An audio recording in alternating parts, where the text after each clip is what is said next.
Hey, what's up, everyone? I'm going to do a gospel grit on a topic that came up recently as I was talking to a good brother of mine, and he had kind of just asked, like, what's a measure that you use or metric, I guess that you could say that you use to measure, if you are doing enough as a pastor or successfully accomplishing your ministry as you would desire.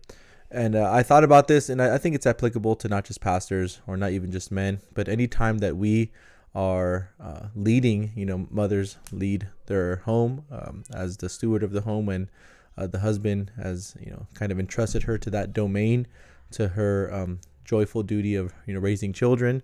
There is a leadership in that, but, so this isn't just for men, but I think, sometimes we can just think leadership is uniquely defined for men, but even men are giving their wives leadership, as it were, in the home to be able to carry out the extension of his leadership, as he would like his house to go. But obviously men in churches, men as pastors, men as husbands, men as fathers, all that to say those are leadership positions. And back to the question that was asked, I kind of, my response was really echoing Luke 6:40, where it says, "A disciple is not above his teacher, but everyone, when he is fully trained, will be like his teacher."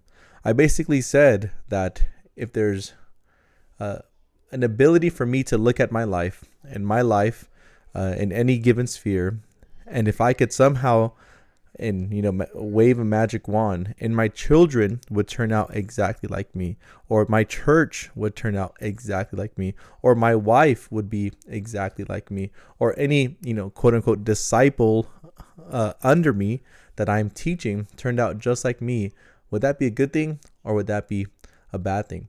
Leaders are meant to be followed, and leaders are followed, and they're reflected in their students, in their children. And that's why you end up having the case when, a father is unorganized, his wife and his children tend to be unorganized.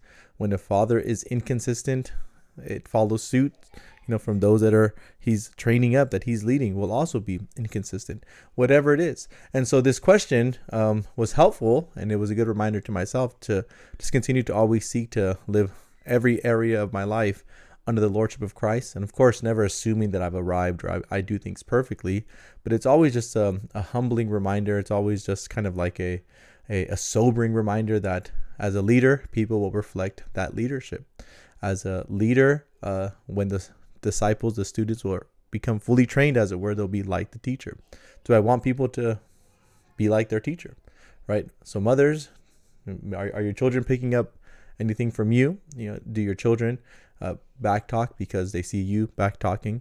Do your children panic when things don't get finished around the house because they see you panicking when things aren't done around the house, or so forth? So all that to say is, those whom we've been entrusted to lead reflect us. So if there's something in those who are reflecting us that we don't like, perhaps we can look within ourselves and say, what am I projecting, or what am I displaying, or what type of my life am I leading where the student is becoming like the teacher? I think this is a very helpful metric. It's a very good measuring tool to use to make sure that we don't just pass the buck onto somebody else. And of course, this doesn't excuse the student. It doesn't excuse those who are being discipled. It doesn't excuse those who are following. We know it's not just like black or white in that sense. Well, if the child is doing something wrong, it must be the parent's fault.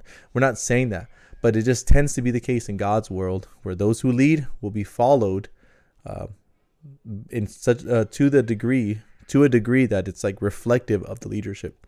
As the leadership goes, those who following tend to go that same way. So all that to say, men, the way you lead your home will be reflective of the home that you lead. Pastors, the way that we lead the church, it'll be reflective of the way that the church will go. So whatever you want to see in your people, whatever you want to see in your family, whatever you want to see in your wife, you must be the one first leading in that capacity. A student, a disciple is not above his teacher, but when everyone is fully trained, they will be like his teacher. So let's be wise. It's a helpful tool for me as I think about, as years come in and years go out. I think, okay, is there any area of my life where I'd be really worried if a lot of people were like me? And if so, I need to repent. If so, I need to grow. If so, I need to bring it all to the Lord.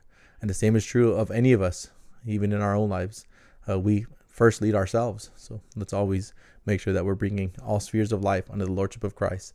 And rather than complaining about what we're seeing around from those that we're leading, let's look within, let's address the issues within, and let's start there.